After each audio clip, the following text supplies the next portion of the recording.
On tonight's college football playoff instant reaction show presented by Modelo, we have new rankings. Now, I don't think much is going to change at the top. The bottom could be interesting, and a hire made by a Power 5 program of a Group of 5 coach could also factor into the rankings tonight. We shall see if this basketball game will ever end.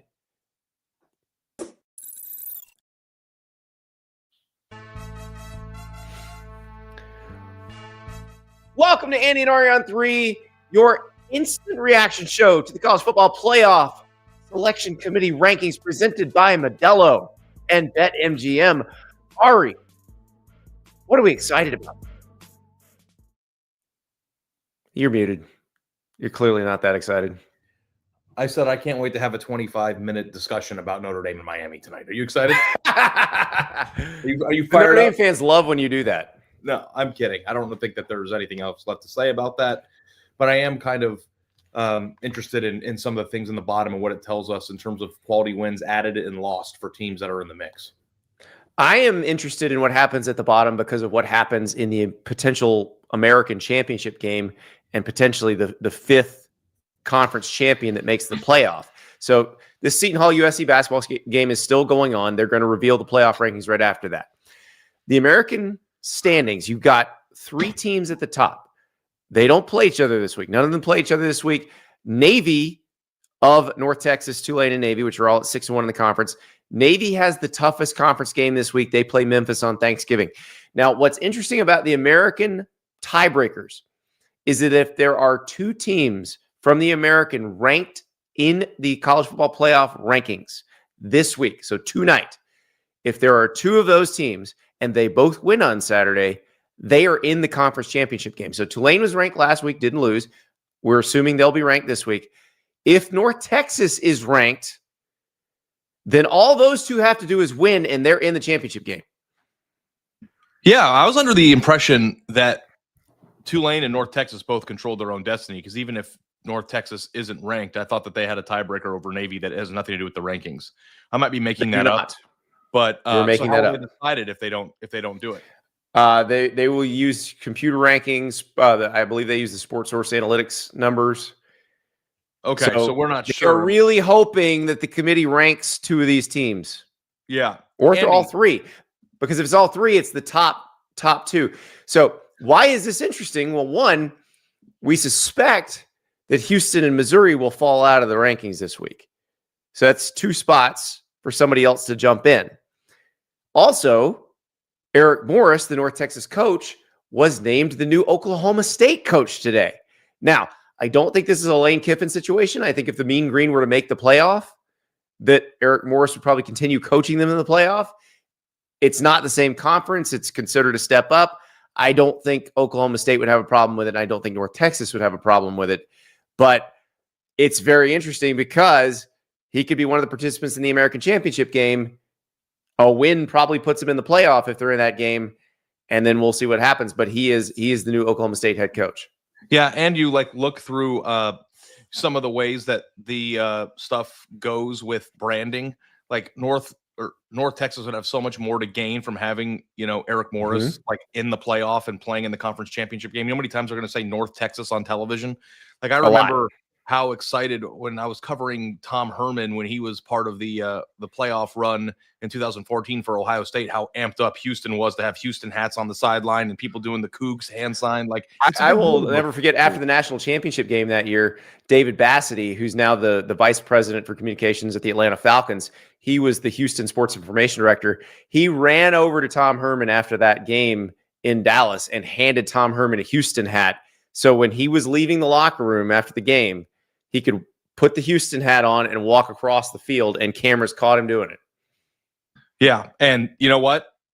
I understand that trade-off. Now, you're also not going to be worried about losing a ton of players. Maybe you lose one or two. I mean, obviously, in this case, a little bit worried about a quarterback, right? So you're bringing Drew Mestemaker. Yeah. We're all assuming that Drew Mestemaker is part of the deal with Eric Morris. Yeah, so... And whether he coaches or not, that's going to be the case. So Eric Morris has brought a quarterback with him before. That person was named Cam Ward. He brought him from Incarnate Word to Washington State. Yeah. Can't wait to see who's next. Who's he going to discover next? Oklahoma State. That should be the most exciting That's right. part of the hire. And John Mateer is another one that Eric Morris discovered because he's the one who recruited John Mateer to Washington State originally. So he has quite a record. Drew Mestemaker, his current quarterback, is incredible story. Like, I don't think he started a high school game. No, he didn't. No, that's what's so great about it. And as you continue to watch North Texas play, he's just getting better every week, and they're putting up big numbies. So nobody likes hiring a coach that puts up big numbies, Andy. That's that's the name of the game. Yep. So So Will McLean in the chat, good succinct explanation of the American tiebreakers that I just spent way too long explaining. So their tiebreaker is who is most likely to get in the playoff. Correct. yeah, But if the committee says these are your two best teams the week before the final games, best to listen to them. and obviously too, like that's how it's designed. They want to promote and put people in tiebreakers in that gets their teams into the playoff. Like that's the entire design of it. So it makes sense. So we have somebody else in the chat saying the ACC and Big 12 should adopt that. Interesting thought. Like, That's let's a look good at, call. do we have last week's CFP rankings again? So you would have Miami and Georgia Tech's probably going to fall because they lost to Pitt. So it'd be probably Miami and Virginia, which those are two that could get in, but Miami needs a lot more help. Virginia You're also and forgetting that Miami is an extra loss, so there wouldn't be. yeah, Virginia and SMU have the most likely chance to get in. Yeah, but there's no tiebreaker because Miami's not losing out on they have an extra loss, right? So Right, but what they're saying is this would help them get more teams in potentially. yeah, yeah, rightfully so. It is kind of bizarre that the highest ranked ACC team has an extra loss than the teams that are going to the championship, but that's kind of how it's worked out. Because it has a win against Notre Dame. It Yeah. always comes back to that. Yep. Unless it matters for the playoff, but that's a discussion for another day. I knew it. Yeah, it's interesting because this stuff at the bottom is the most interesting stuff for this week. Next week, it's potentially going to get very interesting. We talked about this on Monday in the pick show. There's so many road favorites this week. Some stuff is going to get wild. And there will be results that change the tone and tenor of the playoff rankings. Oh my God, if this game goes to overtime, you're muted. Good God, can't even keep your mic on. You want to know why? Because my child is in the other room and I'm trying to be respectful of the audience and not hearing her throw her We toys can't around. hear her. You can't? Also, Okay. we're all human beings. Most of us have children. Yeah. We'll just do a Thanksgiving sides draft if it goes to overtime. How about that? Exactly. Yes. Yeah. Yes. We had a discussion. I had a discussion with some folks with Louisiana ties about oyster dressing today, and Matt, that made me very, very hungry. That's a weird side. I've never heard of that before. Yeah, because you don't eat anywhere good. Yeah. Oyster dressing. It's tied. I'm It's not a big 59.2 oyster guy. seconds left, and it's tied. Seton Hall just hit it through. If we have to vamp through overtime, it's just going to be me and Ari singing. I'm legitimately going to do the Thanksgiving sides draft. Like that's Yeah. what we're going to Have do. you ever heard me sing Wicked Game? No. But give me a little update on that, how that goes. I want to get a taste of it as I'm What a wicked thing to do. Make me dream of you. No, I don't want to fall in love. people are going to leave if you keep doing that. I don't even know what song you're in. I know. Well, we got to do something, right? Yeah. We should just do the reveal as the half. Chris in the chat. What was Scott Dockerman's weird draft size choice? I can't remember. It was cottage cheese. So apparently that's a thing in Iowa that they serve at holiday meals. Cottage cheese is right there alongside mashed potatoes and sweet potato casserole and Lord knows what else. Yeah, we have a really big disagreement on the sides draft deal. And like, I'm 100% with you that mac and cheese is the greatest side ever. Like, not pushing back on that. Yeah. But stuffing has to have its one day, and that's the day. Like, stuffing is the flavor. We don't even call it stuffing where I'm from. Whatever you call it, that's not the point. The point is that flavor is what I think of when I close my eyes and think of Thanksgiving. I didn't even really eat it until I was an adult. I just left that. I just got more child abuse. Well, no, that's not child abuse. It was the child choosing, and I just got more turkey. Yeah, we know you're a carnivore. Yeah, that's the part you got to figure out about me. Given the option, I will always take more meat. Andy, what do you think people in the chat are most nervous about? Like, what fan base is on pins and needles tonight? Like, do you think it's Utah? Is it Miami? Is it? I mean, who has the most to gain or lose tonight? I don't think anybody's going to lose anything tonight. Yeah. Because like we are so dependent on whether there's going to be carnage on Friday and Saturday that I guess that's kind of just the way it goes. But I wonder if there's something that we're dying to learn. Like I try to like think about this today, like as if it were the first rankings. What would we be dying to know? And I guess my general thing with this, Andy, is will the playoff committee stay true to its tendencies that it's already illustrated for the first 3 weeks, or will it change its tendencies and do something that we don't see coming? We will know this is pro wrestling if they change anything in the top 10, because nothing that happened this week should cause anything in the top 10 to change. Like not a single, you don't think it's if possible? If they change anything in the top 10, it's because it is strictly because they just wanted to change something. I think it's totally within the realm of possibility that Oregon jumps to 6. Okay, Oregon jumping Ole Miss, fine. That's the one thing that could happen. Yeah, and I'm trying to look. I there's nothing else. Yeah. A&M played Samford. Georgia played Charlotte. Texas Tech didn't play. Alabama didn't play. Like, there's nothing else. Yeah. Yeah. Trying to drum up some intrigue here. I'm looking at the bottom. And I'm not really seeing anything. The refs are going to call 7 more fouls before overtime, and then overtime will take. I'm kind of in the position where I want them to call fouls, because then free throws and missed free throws might get this thing off kilter, so there's no tie. That's true. They're doing a review. Yeah. It's the Maui tournament. Just go home. Like, you think that you're the quicker you're done, the quicker you're at the bar at the beach. Is Avery Gaming here says he has USC money line. So if it goes to OT, I'll jump on it with you and we can root together. Because like I'm not watching this game for pure entertainment. Do you think that this scheduling is only annoying because we're college football people, or do you think if you were just a general fan, you wouldn't care? I'll just catch it after the game. Like I am so. Oh yeah, you would just check your phone, see where everybody's ranked, and there you go. Yeah, but it's like an awful scheduling idea for people who are actually interested in seeing something. Because what are we going to be, an hour late? 40 minutes at least. Yeah, and that's the glass half full prediction. Because if it goes to overtime, it might be an hour and 10. Has Ari started betting college basketball yet?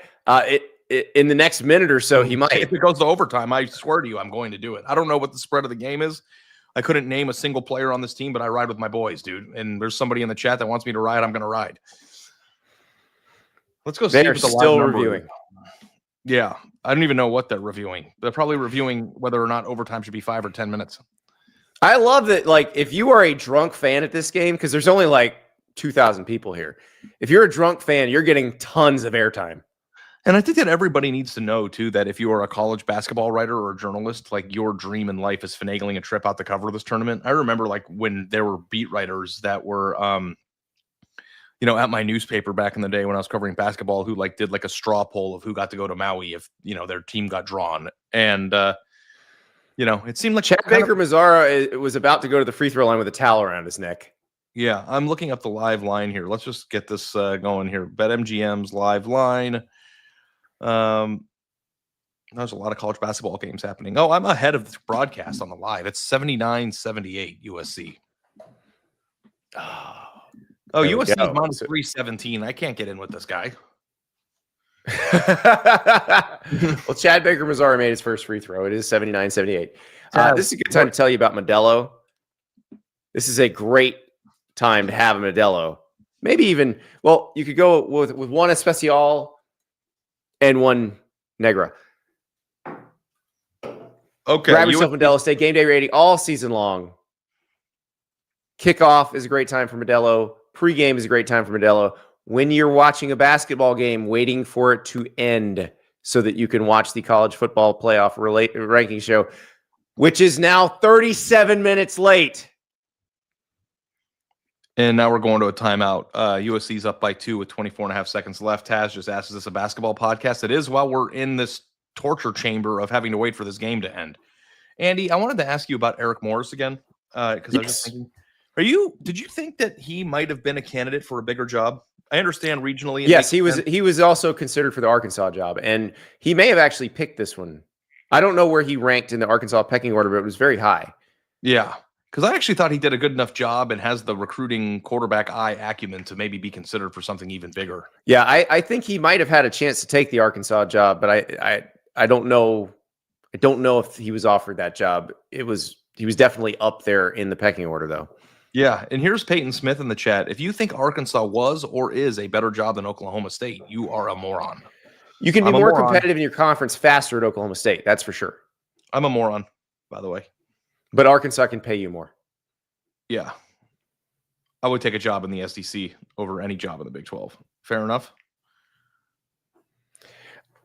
Z-Man says Oklahoma State underrated job, though. No, yeah, it is. Because I think people are assuming it's going to be like it was in the last years of Gundy, but that was because of Gundy. Yeah.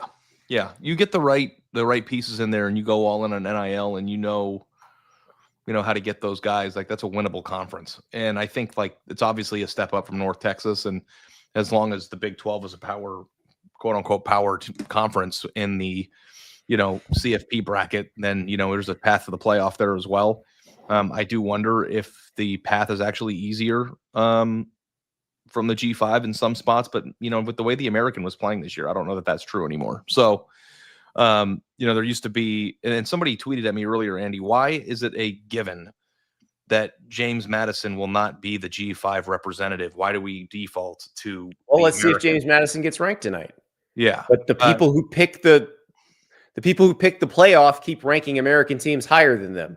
Yeah. So that's why. Yeah. They have shut out a bunch of people in the second halves of games and have looked good, but obviously their schedule isn't nearly as tough. Right. But North Texas, I don't believe North Texas has a Power 4 win either. Tulane has 2. That USF game is a pretty bad look. They got destroyed in that game. Yeah. And it wasn't just because they lost by a lot. It was almost it was more about it felt like the North Texas beat Washington State. But that's not a power conference team. It's a Pac-12 team. It is. And the new Pac-12 is not a power conference. I just like saying that.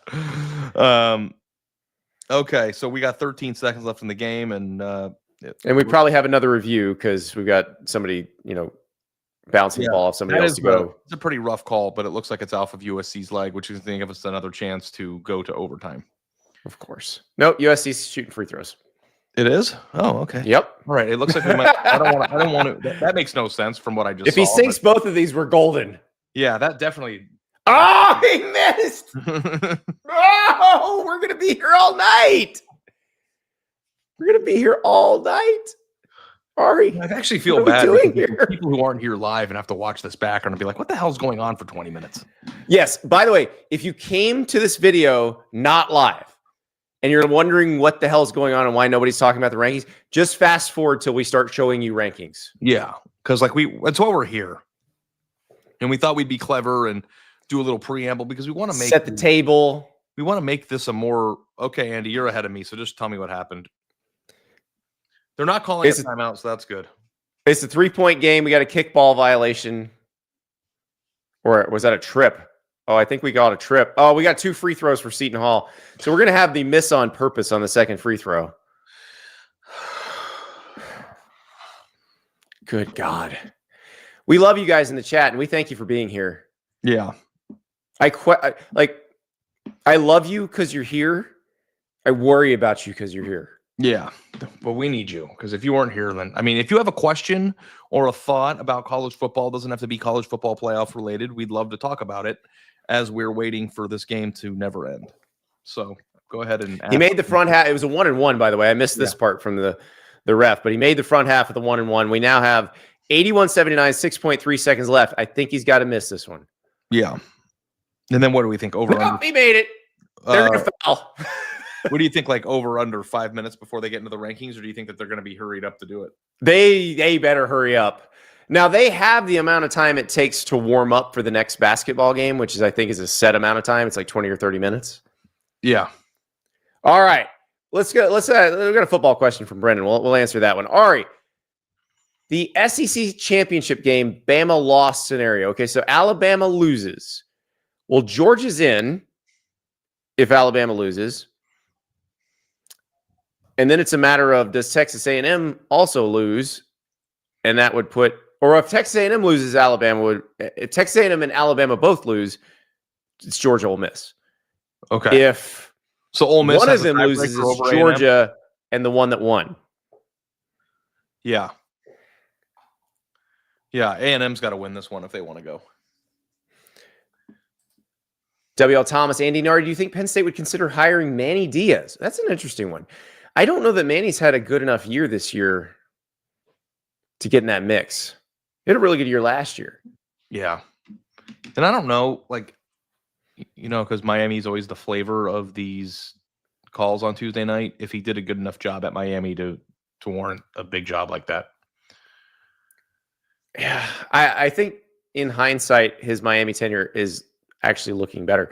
All right, now 3.4 seconds to go. It is 81-80 USC. Yeah. USC is going to the line. What do you think would take longer, me running 5 miles or this game ending? Oh, clearly this game ending. Oh, USC not going to the line. Sorry, Seton Hall had fouls to give. Yeah, just throw it full court and let's get out of here. Oh, my Lord. Please throw it full court. That's what they're going to do. Somebody asked me how much Miami gear I've bought, and I was like, nothing, but they've got really sweet stuff. It's Adidas, though, and I'm not a big Adidas guy. The colors, green and orange, don't go with much. Yeah, I know, but they say this is someone who went to a school where orange is one of the colors. Did you see the new Jordan 3s and 4s that the Miami colorways that they're releasing? Those are pretty sick. Yeah. Tony, right, now USC goes to the line with a super chat saying opinions on the second round of the playoffs not being played at a neutral site as an idea.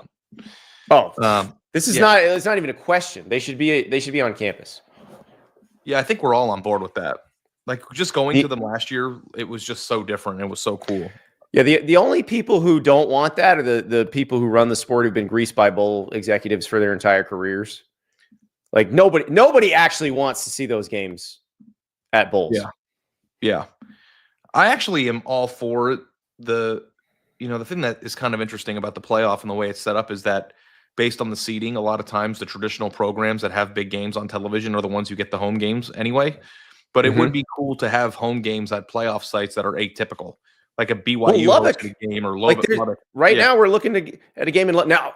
Here's the question: Texas Tech wins against West Virginia and then blows out whoever they play in the Big 12 championship game. Do they move up to 4 if somebody gets shredded? I don't know. Let's say Bama goes to the SEC championship game and gets shredded, or Bama beats A&M and then they both fall out. Like, could Texas Tech get a bye? Is there a scenario that results in Texas Tech getting a bye or not? I wonder if Arizona State beats Arizona this weekend and moves up to like 15 if their loss gets better. That helps them. I don't know because they know they care about how bad your loss is. And as of right now, Texas Tech's loss is a ranked loss. Sorry, I know I always say foul up 3. You know I always say that. Mm-hmm. I just wish USC hadn't fouled up 3 just now. Yeah. I mean, there's 1.8 seconds left. How many more fouls can you possibly get? Well, he missed the first free throw, so I think USC's okay. I think we're good here. We're gonna see the end of the game. This Musselman interview better go fast. Yeah. Better go fast. Yeah. Okay. We'll see here if he misses us on purpose. They kick it out and drop a 3. No, he made it. Okay. So do you just throw full court here? Or do you call timeout and talk about it? It's over. Okay. All right, let's do this. I'm gonna go shut this door real quick. Just I'll be right back. Let's get going. These eyes cry Sorry, I'm not gonna sing anymore. You really don't want me singing. Avery Gaming, congratulations, who was on the USC money line, but wasn't it like minus 317? You said it was at the time. I don't know what it was. Okay. Avery Gaming with the Lehigh logo. Avery Gaming, how are we feeling about Lehigh Lafayette for the Patriot League title? I'm not I'm not a unit shamer here, but I wish I could get that excited over the $15 bet. Avery gave us a Lehigh money line for Lehigh Lafayette. For those who don't know, Lehigh and Lafayette have played more than any two college football teams ever. This is the 161st meeting, and the winner of this game wins the Patriot League, and of course gets the automatic bid to the FCS playoffs. So very, very big game in the Patriot League. Brandon asks, hey, Andy, does Billy Napier get another job? Actually, North Texas might be a spot that Billy Napier could land. I believe he is on Pete Nakos' hot board, and I believe he was spotted at practice at North Texas recently. That's good. Mean Green. Yeah. I need to get up there more. It's not that far from my house. Lovely Denton, Texas. Apogee Stadium. All right, let's get this going. The show has begun. Okay. We've been on the air for 26 minutes. 3 minutes of actually, we came on the air when there were about 2.5 minutes left on the game clock of that basketball game. And we've been on the air for 26 minutes. I'm doing I'm going to go back and look. I'm going to do a social experiment. I texted at 5:55. If we have to wait till the end of this game, it could be another 45 minutes before we're live. It was more than 45 minutes. It was an hour. You were right. We made it. By the way, Simon in the chat says it's 49 minutes past midnight here in England. Let's move this along. Go get some fish and chips, bro. You're good. We love you. Yeah. I'm telling you, we love all of you. We cannot believe you're here with us. All right. 27 minutes in. Let's lock back in here. Okay. Let's go. All right. So, again, the bottom of the rankings, probably the most interesting part tonight. If we look at last week's, I think Illinois, Missouri, and Houston all should drop out. So, that is opportunity for North Texas, for Navy, for James Madison, all of which would be very interesting. Yep. And let's just hope that we go, we cut the grab ass and just go right to the ranking. Sometimes how they just put the teams on the screen and then we're off to the races. I hope that's what happens tonight.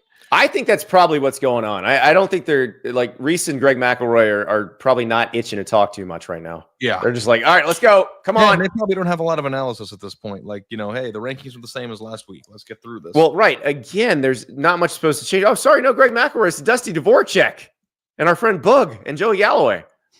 Yeah, Boog was on the show last week. I do listen to these shows back sometimes, Andy, after we're done watching it, because we're not. And Joey Galloway says some wild stuff sometimes. Yes, I don't know that he watches a lot of college football. Yeah, it's like how could you possibly? I know, I'm like the hot take king. Yeah, but sometimes he says something like, "How could you possibly think that?" Yeah. Yes, this is true.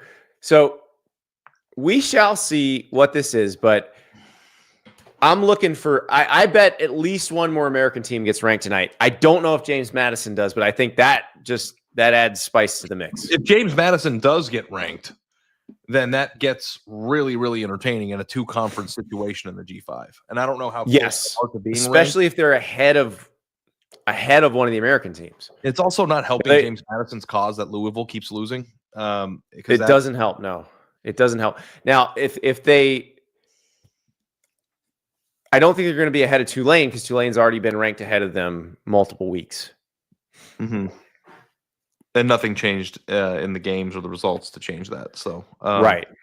So and in case you're wondering who plays who, Navy plays Memphis on Thanksgiving. Tulane plays Charlotte, which has been very bad this year. I think they're 1-10. Mm-hmm. And North Texas plays Temple, which is 5-6. Yeah. So it seems pretty 25 Arizona, 24 Tulane, 23 Georgia Tech, 22 Pittsburgh, 21 SMU. So nobody else from the American and James Madison from the Sun Belt are not ranked. So that American tiebreaker we talked about is not a thing. Wildcats represent. Are you bearing down now? Welcome to the show. That's a bear down. So does that mean that Arizona State's in the top 20? Did I just read that correctly? That is what it means. It also means SMU's ranked. Yeah, SMU is back in the rankings. SMU, by the way, one of the teams with a better chance to make the conference title game. SMU and Virginia are in win and in situations, I believe. Yeah. Arizona State, number 20, Tennessee 19, only one spot jump for Tennessee. Virginia to 18, USC down 2 spots to 17, Texas up 1 spot to 16. Okay. Here's where the fun begins. This is the fun bunch, the next 5. I'm excited. Do you think anything changes? I mean, we know USC dropped. I think that Miami's going to jump over Utah. Okay. I think. What if they don't? Unless it's a conspiracy. I don't know. Unless this is, like you said, pro wrestling. Utah almost lost to Kansas State on Saturday and gave up like 50 points. They have no quality. And Chris Kleiman cried after the game. Yes. Yeah, I saw that. Yeah. All right, here we go. 15 Michigan. They're up 3 spots. They're in if they beat Ohio State. They're in. Matchup. Cannot wait to get there. They're in if they beat Ohio State, which is a huge if, of course. You know, I haven't said this on the show, but I think that Sharon Moore should get more credit for that like puffer vest he wears. It's badass. Michigan's color scheme and uniforms are so pretty. Well, that game is just a beautiful game. Like from a uniform color standpoint, it's just glorious. It's one of those games that should be home and home uniforms. Home uniforms versus home uniforms. I don't know why they don't do it. I think every rivalry should be home uniforms versus home uniforms. Yeah, because there won't be any confusion among the players. Right. I understand if there's confusion, but like USC, UCLA is the most beautiful thing to watch on TV. No, there's not. But there's not. I mean, that was made for black when everybody had a black and white TV. Oh, well. Vanderbilt at 14. Hasn't been a problem for a while, so I don't. Exactly. Okay. Who's going to be 13, Andy? You're ahead of me. I get excited. You're the one because I'm like learning it from you. I'm like the chat. I don't have it yet. They're still talking about Vandy. They're talking about Clark Lee, who's out interviewing for jobs. Yeah. I guess we do have to have a discussion about if Michigan is 10-2, who are they going to jump if chalk prevails? And I think that's an interesting conversation. It is a very interesting. Utah at 13, down 1. Told you, bud. Told Their you. scare from Kansas State drops them down 1, which means at number 12, we're going to see a U.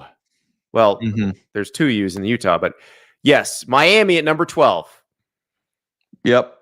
Which means they will be 3 spots away from Notre Dame because we don't think Notre Dame's going to move. Yeah.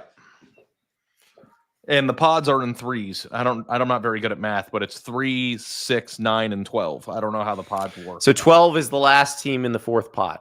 Yeah. And 9 is the last team in the 3rd pod. 3rd pod. So they're still pretty far from each other. But it's a pod advanced.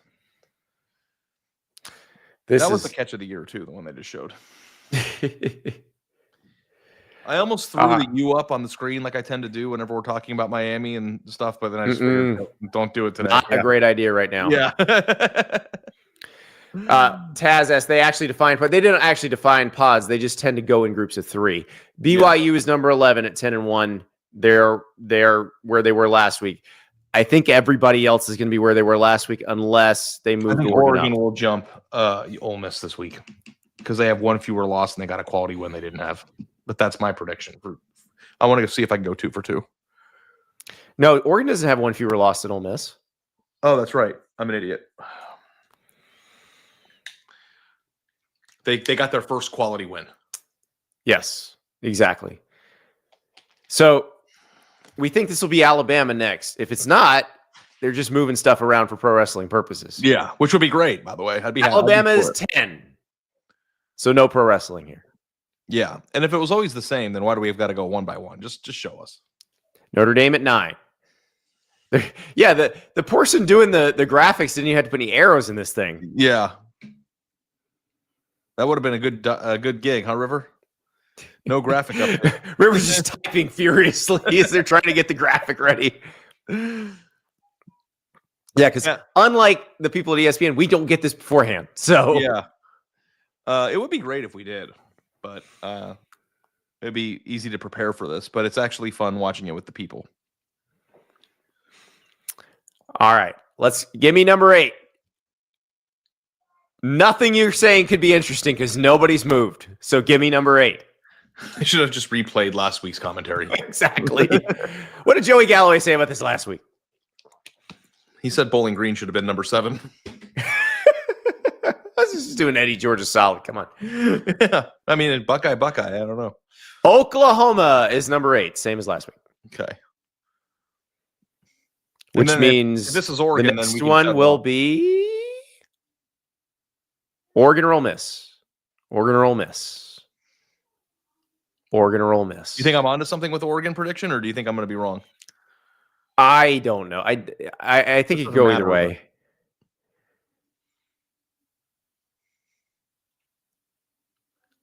And the answer is nope. They're still not showing it. This is unbelievable. Basketball. You know how much bad basketball. Ole Miss is number 7. They got jumped. I'm 2-0 in predictions today. There you go. I'll take my bow. So Ole Miss, nothing else happening at Ole Miss interesting this week. Don't worry about it. Yeah. You think Lane's going to tweet about this? Lane's been a little light on the tweets. Yeah. He's got stuff going on. Oregon is number 6. I doubt we see any changes in the top 5, but man, I don't know. You got any predictions on that, Ari? I don't think there should be any changes in the top 5. It would be cool if they dropped, put Indiana number 1 just to do it this week. Ohio State struggled without their 2 best receivers a little bit before winning by 50, so you can neg them for that. I mean, they should do a why your team sucks routine right now and see if that changes anything up. But I think that we're pretty solid on what the top 5 is going to be here. Yeah, 5 Texas Tech, which means 4 is going to be Georgia. So Georgia hurtling toward a bye because I just don't see who jumps them. Because if somebody jumps them, it also means somebody else is falling out of the top 5. Right. Although a home game in Lubbock would be just so sick. Texas A&M at 3. Indiana at 2. Ohio State at 1. So there you have your ranking. So the burning question at the bottom, would 2 American teams get ranked? They did not. Tulane is the only American team ranked. So we'll see who winds up in the championship game there after this weekend. James Madison was not ranked. So I think we still probably go with the assumption that the American champ is going to get that spot. Yep. And here they're playing the messed up graphic that has Miami in the field right now because it's too complicated to actually do the real one. Correct. But what you would actually have, you would have Tulane at Texas Tech, assuming Tulane won the American. Notre Dame at Oklahoma. That'd be fun. The ACC champ, whoever that is, whether that's Virginia, SMU, Duke, Miami, Pittsburgh, at Oregon, Alabama at Ole Miss. That'd be a fun game. Yeah. Would Lane Kiffin be there for it? We had a pretty long conversation about it on today's show. Go check it out. The thing, they have this must-win conference tile next to Miami and Tulane. I guess that's signifying that for them to be in the bracket, they have to, but that might not ultimately be the case at the end of the year for Miami. Right. Because Miami's path to the conference championship game is actually pretty narrow. A lot has to happen. Yeah. Oh, we haven't checked the weather in Pittsburgh in a while. Hold on. Let me check the Saturday weather in Pittsburgh. Can I get a prediction? It's going to be really cold. Still. It's warming up a little bit. Oh, it is? Now the high predicted high is 35. It was 31. Although at noon they're predicting that it'll be 33. Okay. Yeah, I'm having a hard time with this puffer packing situation. It's making me anxious. Okay, don't pack it. I know, but I'm going to wear it in 80-degree weather. Bag, put it in the overhead with your bag. It's just a nightmare. It's a puffer. It'll squish. Yeah, it's a nightmare. Hold on. Wrong kind of snow for the U. Wrong decade for that joke, but we'll take it. I actually don't think that it is the wrong decade. Probably not. It's everything that's old is new. Yeah. I don't know that that's completely phased out yet, Andy.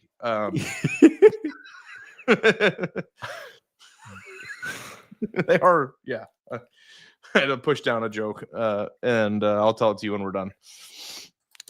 Ole Miss could be out with a loss if Michigan wins. That is true. Mm-hmm. Because I think Alabama, in comparison with Ole Miss, would be pretty interesting. And I think they'd say Alabama had better wins. Ole Miss beat Oklahoma, which beat Alabama. But Alabama also has wins against Georgia, which beat Ole Miss. Which beat Ole Miss.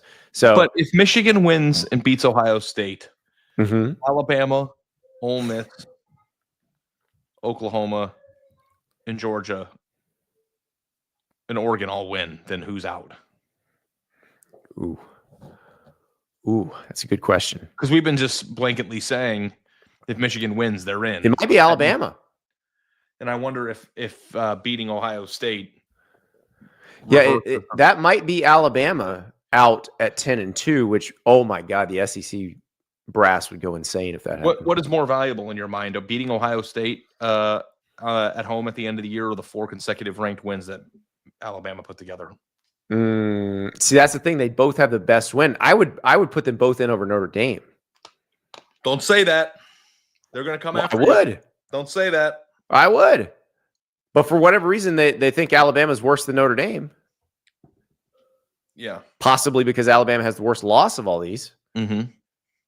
And maybe that would put them back on the chopping block too. And Michigan's losses are not bad. Mm-mm. Michigan's losses are at Oklahoma and at USC, and USC is going to probably wind up being a 9-3 team.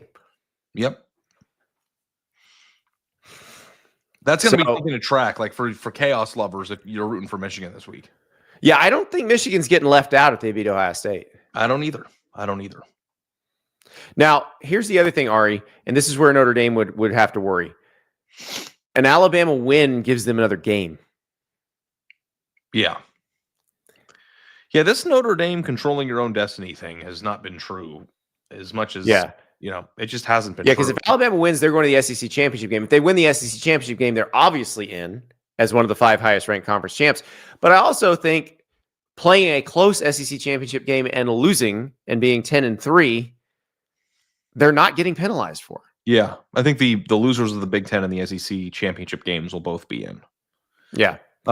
And there's a lot of Ohio State will not lose in the chat, guys. We said the same thing last year. There are a lot of games you can say that about. I don't know about that one. It's a 10-point spread, and they've lost 4 in a row, and their 2 best offensive players are injured. So, you never know. Yeah. Well, I tell you what, guys, we love you for sticking with us through this thing. I crack many Modelo's tonight to celebrate yourself. You guys are full-time fans. You are the definition of full-time fans for being here through the basketball game, listening to us talk about a bad basketball game that you can't actually see, and then going through the rankings with us. So all the Modelo's to all of you tonight. Yeah. And congrats to Avery on the big hit. Love seeing my buddy. Yeah, Avery won money. Yeah. Avery was watching the basketball. Yeah. Maybe many of you weren't, but Avery was. So congratulations to Eric Musselman. Congratulations to Avery on his BetMGM winnings. To put a cap on this, Andy, the best Thanksgiving side is actually Modelo. That's exactly right. Yeah, that's something we can all agree on. When in doubt, Modelo. You know what? That's what I'm doing. I've got to make mac and cheese. I was thinking about making another side. I was thinking about bringing dirty rice too, but I'm just going to bring a 12-pack of Modelo. Yeah. Guys, we have a really good episode. If you are new to the channel, go check it out today. I thought it was a really good episode where we dug deep into the open jobs and the coaching candidates that could be fit for those jobs. And I thought it was a well-rounded conversation about both the coaches and the programs. Go check that out. And we'll have separate, if you just want to watch the one on your favorite team, we have an LSU one, a Florida one, and a Penn State one. Or if you want to watch it all, we've got those in the same episode as our picks for the Tennessee Vanderbilt game, which could be very, very interesting. Tomorrow is a Mega Board Wednesday, 3 p.m. Eastern time. That show will drop. We're leading with a Lane Kiffin post from our Ole Miss board because I'm starting to think the Rebs are losing hope. Ari. That's how it feels. But we got a Lane Kiffin we got a Lane Kiffin thread. There's a really interesting Lincoln Riley thread on our USC board right now. A lot to talk about on Mega Board Wednesday. We'll talk to you then.